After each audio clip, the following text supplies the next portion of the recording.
বিস্ফোরণে কেঁপে উঠল রাজারহাটের দক্ষিণ নারায়ণপুর। 18 ঘন্টা পেরিয়ে গেছে, এখনো রহস্য রয়ে গেছে। বিস্ফোরণে বাড়ি তছনছ হয়ে গেছে, একজন আহত হয়েছেন। উধাও সন্দেহভাজন গতকাল রাত 8:03 নাগাদ দক্ষিণ নারায়ণপুরে ভাড়া বাড়িতে বিস্ফোরণ হয়। ঘরের মধ্যে ব্যাগ রেখে একজন বেরোতেই প্রবল শব্দে বিস্ফোরণ। কি ছিল ব্যাগে, একজনকে আটক করে ইতিমধ্যেই জিজ্ঞাসাবাদ শুরু করেছে পুলিশ। কোথায় বাড়ি ভাড়া নেওয়া হয় মোহাম্মদ শামীম ওরফে সেলিম, কামারহাটির বাসিন্দা বলে পরিচয় দেওয়া শামীমের খোঁজে এবার পুলিশ। বিস্ফোরণের পরেও ঘরের মধ্যে থেকে মিলল একাধিক বোমা। কি উদ্দেশ্যে বোমা মজুত করা হয়েছিল, কিভাবেই বা এই বিস্ফোরণ ঘটলো, এখনো ধোঁয়াশা রয়ে গেছে। 18 ঘন্টা পেরিয়ে গেছে, এখনো কিন্তু এই ধোঁয়াশা থেকে গেছে।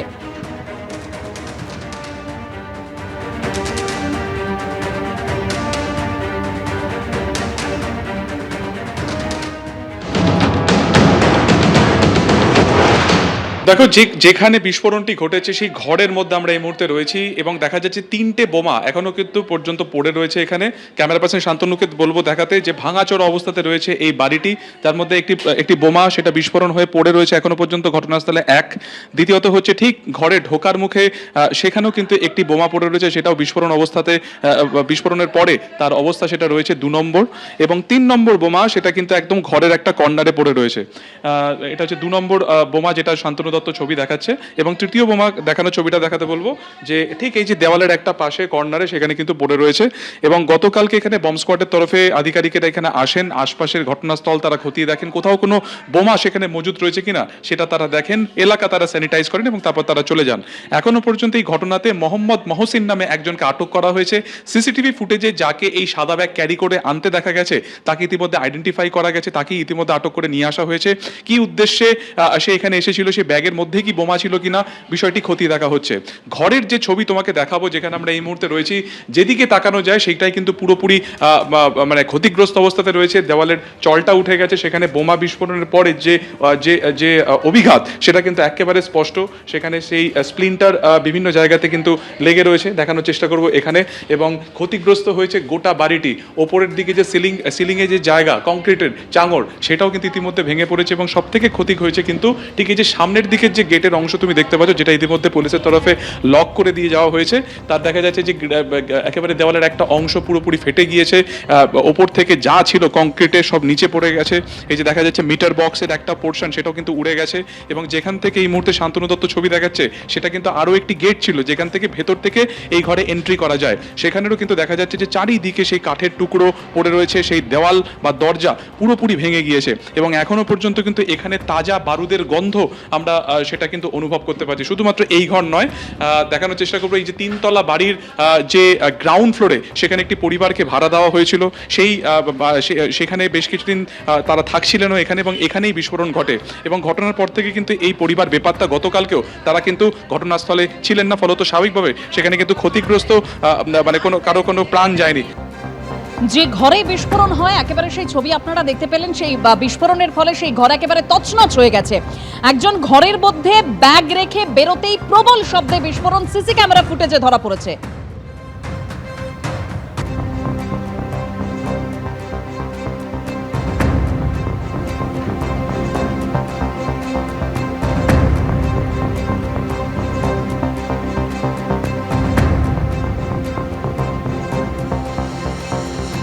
যিনি ব্যাগ রেখে গেলেন ঘরে, তিনি বেরিয়ে যাওয়ার পরেই প্রবল শব্দে বিস্ফোরণ সিসি ক্যামেরায় ধরা পড়েছে।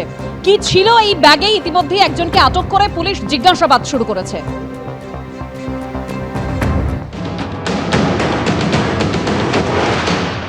8:05 में हुआ बम ब्लास्ट। रात में 8:05 में हुआ। मेरे हस्बैंड घर में थे। मेरा हस्बैंड जब ब्लास्ट हुआ उनका सर में चोट लगा। वो तब से चला गया है। अब तो सब आया, पुलिस आया। आने के बाद बोला अंदर में 2 बम है, जो अभी तक का निकला नहीं है। अभी भी है वो? अभी भी बोले 2 बम है, अभी तक निकला नहीं है। हम रात से घर से बेघर है। मेरा छोटा छोटा बच्चा है, हम है, एक महिला हो करके बाहर में है, कि जिसका उसका घर में अभी रह रहे हम। ये किन लोगों को भाड़ा दिया गया था? भाड़ा जो जिसको दिया तो उसका डॉक्यूमेंट्स तो बाड़ी वाला का पास होगा, हम लोग को तो पता नहीं है। मगर जो लड़का दिलवाया था वो हम लोग का मोहल्ला ही का है। क्या नाम है उसका? सेंसर। उसको ही तो पुलिस लेके गया है। हाँ, पुलिस लेके गया था। कल आप देखा था कोई सफेद बैग लेके यहाँ पे आया था? हम तो देखा नहीं है, देखा नहीं, सुना है सिर्फ जो 2 लड़का को जिसका घर था उसको दिया है, 2 लड़का का हाथ में 2 लड़का आया था, एक लड़का अंदर में रख के गया, उसका 6-7 मिनट बाद ब्लास्ट हो गया। लिए একটা ছেলে এসেছে তো আমি বলেছি বাবু কাহা লেकर आया तो बोले आंटी इसमें खाली खाने का सामान है बस वो निकला है बम ब्लास्ट हो गया। इसको ही क्या घर भाड़ा दिया था? नहीं उसको नहीं दिया था, किसको घर भाड़ा? भाड़ा किसको दिया था ये हम लोग ने मांगे, मगर जो दिलाया था वो लोग को जाने हैं। जो दिला था उसका नाम सहनसा है, वो दिलाया था किसी को, हाँ यहीं का रहने वाला, उसका घर अंदर में। उसको बोला ये खाने का सामान है, रख दो, हम आके चाबी ले लेंगे। वो बच्चा निकला है बस बम ब्लास्ट हुआ। ये बैग उसको कौन दिया था? वही सलीम बोल के कौन है वही दिया था। खाना रखते हुए हम देखा है, खाली बैग ले आके रखी से ये देखा और हम पूछा कि बाबू का रखा, बोले आंटी इसमें खाने का सामान है, बस वो 5 मिनट हुआ वो निकला है, बस वहाँ गया बस भटाक से बम ब्लास्ट हुआ। কামারহাটির বাসিন্দা পরিচয় দিয়ে রাজারহাটে বাড়ি ভাড়া নিয়েছিলেন অভিযুক্ত মোহাম্মদ শামীম, যার এখনো পর্যন্ত খোঁজ পাওয়া যায়নি। কোথায় রাজারহাটে বিস্ফোরণে অভিযুক্ত মোহাম্মদ শামীম? আর এদিকে যে নথি তিনি দেখিয়েছিলেন বাড়ি ভাড়া নেওয়ার সময়, সেখানে যে ঠিকানার উল্লেখ ছিল কামারহাটি 70 ম্যাকেঞ্জি রোড, সেই ঠিকানায় গিয়ে কোনো খোঁজ মিলল না শামীমের। বাড়ি ভাড়া নথি হিসেবে আধার কার্ডে কামারহাটির উল্লেখ ছিল, যদিও সেই ঠিকানায় গিয়ে স্থানীয় বাসিন্দারা বলছেন এই নামে এখানে কেউ থাকে না। আধার কার্ডের সূত্র ধরে এলাকায় গেল নারায়ণপুর থানার পুলিশ।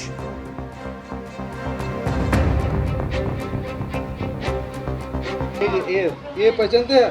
जी नहीं जी, मोहम्मद शमीम ऊपर में होगा देखिए, हम लोग तो ऊपर में नहीं। होगा? हाँ ऊपर में है, तीन, हम भी नाम नहीं जानते। देखा एक पहचानते हैं? जी नहीं जी, नहीं है गफूर, हाँ? नहीं है फ्लैट के अंदर नहीं है। थर्ड फ्लोर है, हाँ थर्ड फ्लोर है ये। हाँ थर्ड फ्लोर है, कहाँ है यहाँ पर कोई तो है ही नहीं है। शमीम को पहचानता है? देखबे नहीं किया शमीम को तो पहचानेगा कहाँ से हम। রাজারহাটে এই বিস্ফোরণের ঘটনার পর 18 ঘন্টা কেটে গেছে, এখনো কিন্তু ধোঁয়াশা রয়ে গেছে। যে বাড়িতে এই বিস্ফোরণের ঘটনা ঘটেছে সেই বাড়ির মালিক কি বলেছেন শুনুন।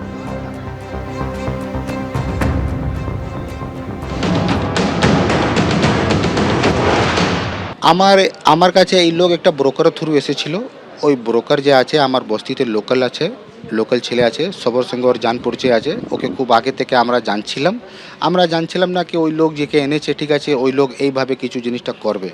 যদি আমি জানতাম বা যদি আমাকে কিছু আভাস হতো তাহলে এইসব জিনিসটা আমি হতে দিতাম না। তাও জানিয়েছিলেন লোকাল যে আপনি ভাড়া দিচ্ছেন, যেটা নিয়ম, ঠিক আছে না, থানাতে জানাতে জন্য আমি রেখেছিলাম। এই জিনিসটা একদিন থেকে 2 দিনের ভিতরে হয়ে গেল। কেন এসেছিল ভাড়া এখানে? ওখানে ও 15 তারিখে সকালে এসেছিল আর আমার ঘরে আসেনি। ও রাস্তাতে আমার সঙ্গে দেখা হয়েছিল, মানে মেন রোডে যখন আমি চাকরিতে যাচ্ছিলাম। তখনই ও আমাকে বললো ওই ব্রোকারটাকে এই লোককে আমি চিন পরিচিত আছে না, সেলিম যা আছে ও ব্যাগ দেয়নি, ঠিক আছে। ওরা বাইরে থেকে ওই 2টো ছেলেকে দিয়ে চলে গেছিল, ঠিক আছে। আর তারপরে ওই 2টো লোক বাড়িতে ঢুকলো, একটা লোক ঢুকে বাড়ির ভিতরে রাখলো। তখন ওকে মানে চাবি দেওয়া হয়েছিল ঘরে সাফ সাফাই করতে জন্য, থাকার জন্য দেয়নি। থাকার জন্য ওটার সঙ্গে কথা হয়েছিল যে যখন কাগজটা রেডি হয়ে যাবে তখন তোমাকে থাকতে দেবো, শুধু সাফ সাফাইয়ের জন্য দেওয়া ছিল। ওই সাফ সাফাইয়ের জন্যই ওরা করে দিয়েছে। এই যে যার ছবি দেখানো হচ্ছে, আরেকবার দর্শকদেরকে দেখাবো, এই কি আপনার কাছে এসেছিল? হ্যাঁ এই ছিল। তারপর থেকে দেখেন না, তারপর কার দেখেনি। রাজারহাটে গতকাল রাত 8টা নাগাদ যে বিস্ফোরণের ঘটনা ঘটেছে, কিভাবে ঘটলো, কি কারণে ঘটলো, সে সম্পর্কে এখনো পর্যন্ত নির্দিষ্টভাবে কিছু জানা যায়নি। ঘটনার পর ইতিমধ্যেই প্রায় 22 ঘন্টা অতিক্রান্ত। অভিঘাত কতটা ছিল তা এই ছবিটা থেকে স্পষ্ট। ক্ষতিগ্রস্ত হয়েছে যেভাবে পাশের ঘরও তছনছ হয়ে গিয়েছে আসবাবপত্র। এবিপি আনন্দ, এগিয়ে থাকে, এগিয়ে রাখে।